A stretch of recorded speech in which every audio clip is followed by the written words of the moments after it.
question ko is, hindi ka ba parang naiinip? saan mo gustong magpakasal? Paano kung this 2021 kita niyaya magpakasal? What's up guys? It's us, Got Right! For today's vlog is, ito yung kadalasang tinatanong sa amin ng mga viewers or yung mga fans ni Kat. Totoo ka ba? Oo nga! Tinatanong ba sa'yo Oo, yan? tinatanong kasi nila yan. Bakit Kasi hindi ko alam? ito kasi yung laging tinatanong sa mga, kunyari, nagtanong tayo sa Instagram kung ano yung gusto nilang itanong sa atin. Ito yung laging tinatanong. Kung ikakasal na daw ba kami ni Kat? So, dapat kasi talaga 2020 kakasal. Oy, fake news ka, girl! Sabi mo So, hindi kasi napaka-private kong tao. Hindi ko masyado parang binobroadcast sa lahat na nag-propose na ako. Oy, ano ba? Wala ka ba? Ako naramdaman! Wala pa. So, ito guys, amin na namin sa inyo. Ito na. So, aminin na namin sa inyo. Hindi kasi... Matiwala sila. So, yan yung tinasabi sa amin na kung magpapakasal na daw ba kami, kung kailan daw kami magsisettle, kung kailan daw parang all about marriage. Tsaka pagpa-family. Pagpa-family yung tanong sa amin. So, ito lang naman... Ba't ganon? Bata pa naman kami. Ito yung gusto namin sabihin na relax lang kayo. Ngayon na. Hindi kasi, kami kasi priority talaga namin ni Kat is yung future namin. Kasi kung hindi mag-work tong ginagawa namin ngayon, parang ano pang dahilan namin para magkaroon kami ng anak. Kasi gusto namin settled na lahat yung mangyayari sa life namin.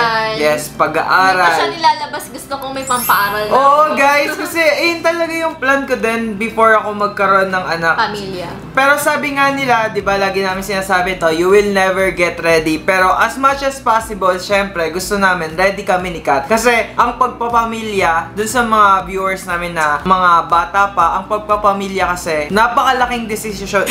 Ang pagpapamilya daw, guys, ay isang napakalaking desisyon. Ayan, desisyon sa buhay. Kasi hindi mo siya pwedeng iluwa na parang mainit na kanin. Oo, parang mainit na kanin na pag ayaw mo napasok ka, pwede mong iluwa. Guys, usapan kasi dito is buhay. So, once yung buhay na ginawa mo, dapat mong panindigan. So, yun, saludo pa rin kami talaga ni Kat dun sa mga single parents na tinaguyod pa rin nila yung anak nila kahit anong mangyari. So, saludo talaga kami sa inyo.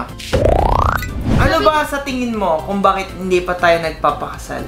Ako na lang ito. May mga tanong kasi ako. So, ako kasi nagsabi sa kanya na gagawa kami ng ganitong content na for marriage, ganong content. Tapos, ito kasi yung gusto kong itanong sa kanya at gusto kong, alam mo yun, wala akong lakas ng loob na itanong sa kanya ng personal kasi nakakahiya. So, meron akong way paano siya tanongin ng mga ganitong question kasi nga, di ba, nakakahiya naman tanongin ko ng... So, yung question ko is, hindi ka ba parang... naiinip? Oo, yun. Parang na-upset. Ang tagal naman nito, ganyan, ganon. Hindi naman.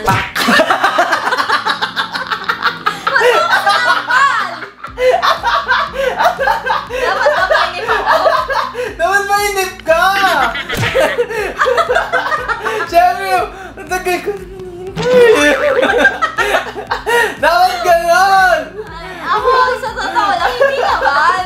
Ay, hindi. Gusto ko pa kasing mag-enjoy tayo. Tsaka ayaw pa kitang i-pressure, ganyan. Gusto ko yung makuha muna natin lahat ng gusto natin. Tapos tsaka tayo magpa-kasal. Kung gusto mo magkasal. Magpa-jaundice. Oo, kasi parang, alam mo yung kasal na yan, mabilis lang yan eh. Pero yung mga tao nasa paligid mo, yung mga mag-i-stay sa'yo, yun yung mga hahanapin mo talaga ng matagal. Tapos, ayun, syempre kailangan muna natin silang enjoyin. Tapos, hindi naman ako naiinip. Hindi din ako naiinggit. Or So, natutuwa lang ako pag may mga nakikita nakikita akong mga kaibigan kong kinakasal. Oo nga! So, ito naman. Para nagkaroon din ako ng idea. So, question number 2. Kung ikakasal tayo, kung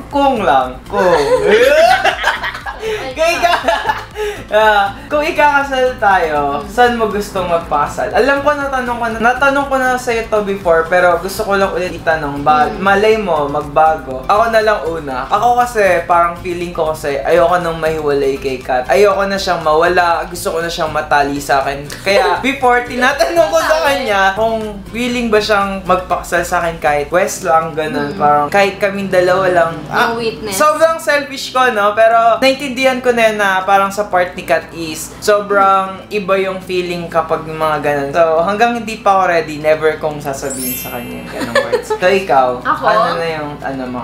Ako kahit saan naman, okay lang. Hindi naman importante sa akin yung lugar. Basta yung mga kasama natin nandyan, ganyan. Tapos yung mga importanteng tao sa atin, ganun, witness sila. Sige, ngayon na dito. Tatawa sila lahat. Oo nga! Di bale kung maliit lang, kung west or simbahan, ayos lang. Wala naman sa akin kung kahit saan. Pare-parehas lang naman yun eh. Kinasal kayo, edi yun. Edi kasal kayo, di ba? So, question number 3. Ano ba interview? Interview to! Ano yun? So, question number 3. Pagka kinasal ba tayo, anong gusto mo? Meron na tayong baby or wala pa? Siguro wala pa. Parang sexy pa din ako sa wedding gown ko, no? Siyempre gusto ko yung wala pa akong baby. Siyempre gusto ko yung wala pa para, alam mo yun, ako personally gusto ko wala pa. Ako naman, sasabihin ko din naman yung point of view ko. Gusto na meron na. Ako gusto ko meron na. Para may assurance ako kung kaya niya bang mag-bear ng Wow! Malay mo, shit! Parang, Catherine lang ilagay kung parang wala man lang akong tumatakbo-takbo. Yung dalawa lang ulit na bugok yung tumatakbo-takbo dito. So, hindi. Joke lang yan. Parang, syempre gusto ko din na ikasal muna kami. Kasi, nevertheless. Wow! Nevertheless. Hindi, parang, na nga yung word niya.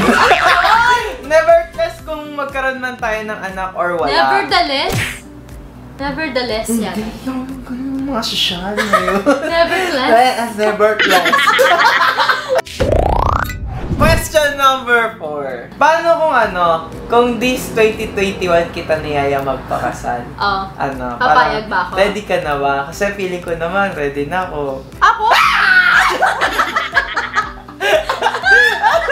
Nabaliw! Ano ba yan? Ayaw mo ka, nagulo! Ano di mo? Kasi ganito yun. Ano? Siguro naman kung ready ka na, feeling ko naman na pag-isipan mo naman yun ng mabuti. Feeling ko naman na pag-isipan mo yun ng mabuti. Kung ready ka na, ganyan. Di fine. Hindi naman kita pinipilit. Hindi naman kita minamadali. Or wala lang kung kailan mo gusto, kailan natin gusto, gano'n. Mas maganda yung sabihin natin na, sa ganito ganyan. Naalala mo pa yung promise natin? Na? 27 years old. Oo. So, nag-promise kasi kami ni Kat sa isa't isa namin na 27 years old dapat settled na yung life namin. Tapos pwede ko na siyang anakan anytime pagduktong ng 27 ko. Pagduktong ng 27 niya. Ora-orada! So, siguro yung next question is sa amin na lang dalawa. Gusto mo tanongin ko pa sa yung last question? Ayos lang. Ha? Ayos lang. Pag kinasal ba tayo, okay lang na gawin ko na lahat sa'yo. Diba? Sabi sa'yo lahat wag yun So guys!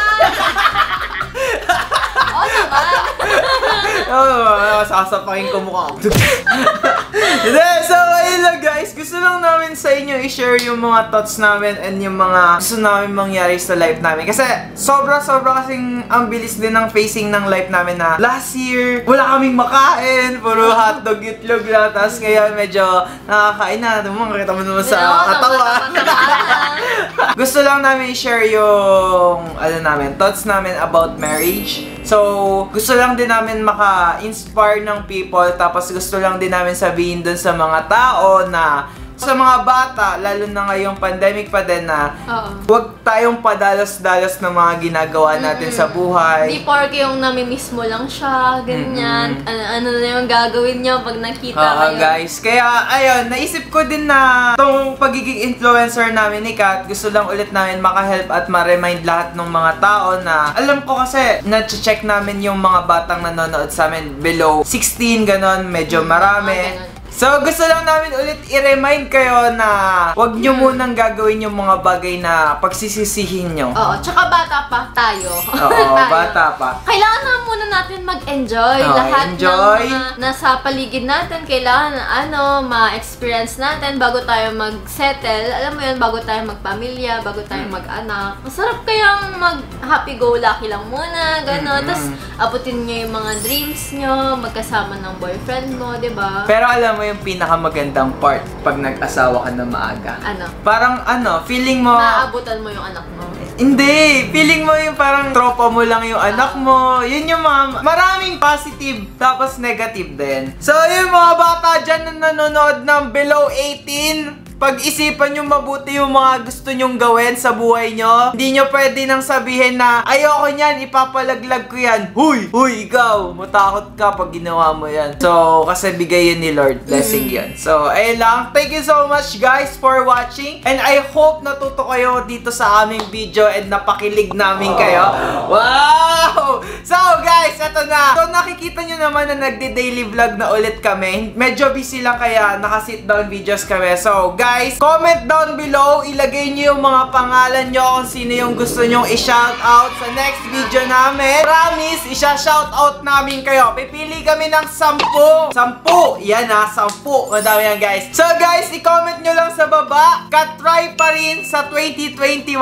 Ayan, okay? So, isa-shoutout namin kayo kapag nakita namin yung comment na yun. So, thank you so much for watching and I hope you enjoy this vlog. And see you tomorrow! Bye!